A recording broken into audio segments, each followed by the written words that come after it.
ഭൗതിക ശരീരം ഒരു നോക്ക് കാണാൻ വേണ്ടി നിൽക്കുന്നത്. അദ്ദേഹത്തിന്റെ ഭൗതിക ശരീരം ഈ പ്രത്യേകം തയ്യാറാക്കിയ ആംബുലൻസിലേക്ക് ഇപ്പോൾ മാറ്റുകയാണ്. സിനിമാ രംഗത്തെ നിരവധി പ്രമുഖരായ ആളുകൾ ഈ സമയം ഇവിടെയുണ്ട്. സിനിമാ രംഗത്തെ സിനിമ എന്ന മഹാകുടുംബത്തിലെ അംഗങ്ങളായ ആളുകളായിരുന്നു അദ്ദേഹത്തിന്റെ ഭൗതിക ശരീരം ടൗൺ ഹാളിൽ നിന്നും ആംബുലൻസിലേക്ക് തോളിൽ വഹിച്ചു കൊണ്ട് വരികയും ചെയ്തത്. ഇപ്പോൾ അദ്ദേഹത്തിന്റെ ഭൗതിക ശരീരം ആംബുലൻസിലേക്ക് പ്രവേശിപ്പിക്കുകയാണ്. അതിൽ അദ്ദേഹത്തിന്റെ ഭൗതിക ശരീരം എറണാകുളം ടൗണിനോട് യാത്ര പറയും. കണ്ടനാട്ടെ വീട്ടിലേക്ക് ആണ് അദ്ദേഹത്തിന്റെ ഭൗതിക ശരീരം കൊണ്ടുപോകുന്നത്. തുടർന്നുള്ള സമയങ്ങൾ അദ്ദേഹത്തിന്റെ ഭൗതിക ശരീരം ഉണ്ടാവുക കണ്ടനാട്ടെ വീട്ടിലാണ്. അവിടെ ഇന്ന് രാത്രി മുഴുവൻ അന്തിമോപചാരം അർപ്പിക്കാനുള്ള അവസരമുണ്ടാകും. അവിടേക്കും സിനിമാ രംഗത്തെ പ്രമുഖരായ ആളുകൾ, ഒപ്പം തന്നെ ജീവിതത്തിന്റെ നാനാതുറകളിൽ നിന്നുള്ള ആളുകൾ ഒക്കെ അവിടെ എത്തുകയും അന്തിമോപചാരം അർപ്പിക്കുകയും ചെയ്യും. ഏതായാലും വലിയ ഒരു ജനക്കൂട്ടത്തിന് നടുവിലാണ് അദ്ദേഹത്തിന്റെ ഭൗതിക ശരീരം ഇപ്പോൾ പുറത്തേക്ക് കൊണ്ടുവന്നിരിക്കുന്നത്. അദ്ദേഹത്തിന്റെ കുടുംബാംഗങ്ങളടക്കമുള്ള ആളുകൾ, അടുത്ത ബന്ധുക്കൾ ആംബുലൻസിൽ പ്രവേശിക്കുകയും ചെയ്തിട്ടുണ്ട്. മറ്റ് കുടുംബാംഗങ്ങൾ അടക്കമുള്ള ആളുകൾ ഇപ്പോൾ മറ്റ് വാഹനങ്ങളിലേക്ക് കയറി ആംബുലൻസിലെ അനുഗമിക്കുകയും ചെയ്യും. സിനിമാ രംഗത്തെ പ്രധാനപ്പെട്ട ആളുകൾ, ഒപ്പം തന്നെ സിനിമ, രാഷ്ട്രീയ, സാമൂഹ്യ, സാംസ്കാരിക രംഗങ്ങളിലെ പ്രമുഖരായ ആളുകളൊക്കെ ഇവിടേക്ക് എത്തിച്ചേർന്നിരുന്നു. അവരെല്ലാവരും തങ്ങളുടെ പ്രിയപ്പെട്ട ശ്രീനിവാസന് അന്തിമോപചാരം അർപ്പിക്കുകയും ചെയ്തു. ഏതായാലും അദ്ദേഹത്തിന്റെ ഭൗതിക ശരീരം പ്രത്യേകം തയ്യാറാക്കിയ ആംബുലൻസിൽ പ്രവേശിപ്പിച്ചു. ഇനിയും കണ്ടനാട്ടെ അദ്ദേഹത്തിന്റെ വസതിയിലേക്ക് നീങ്ങുകയും ചെയ്യും.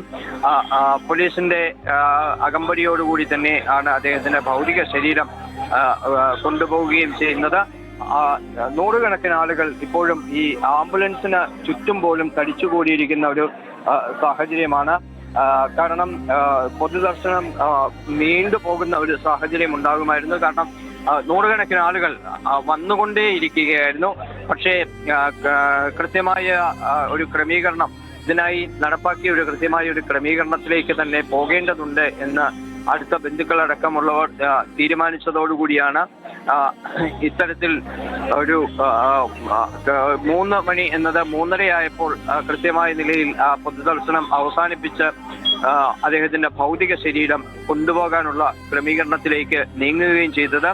ഇപ്പോഴും നിരവധി ആളുകൾ, ഒരു വലിയ ആൾക്കൂട്ടം തന്നെ സൃഷ്ടിച്ചുകൊണ്ട് ഈ ആംബുലൻസിന് ചുറ്റും അടക്കം നിൽക്കുന്ന ഒരു കാഴ്ചയാണ് ഇപ്പോൾ ഉള്ളത്. നിരവധി പേർ അന്തിമോപചാരം അർപ്പിക്കാൻ പുഷ്പങ്ങളുമായി എത്തിയ നിരവധി പേർ അത് ഇപ്പോൾ ആംബുലൻസിന്റെ ഭാഗത്തേക്ക് കൊണ്ടുവെക്കുന്ന കാഴ്ച പോലെ ഇവിടെ നിന്ന് കാണാൻ കഴിയും. അത്രത്തോളം വലിയ ഒരു ആൾക്കൂട്ടം ആയി ഈ ഇവിടെ മുഴുവൻ മാറിയിട്ടുണ്ട്. ഈ ആളുകളെ, ആൾക്കൂട്ടത്തെയൊക്കെ ഒന്ന് മാറ്റി കൊണ്ട്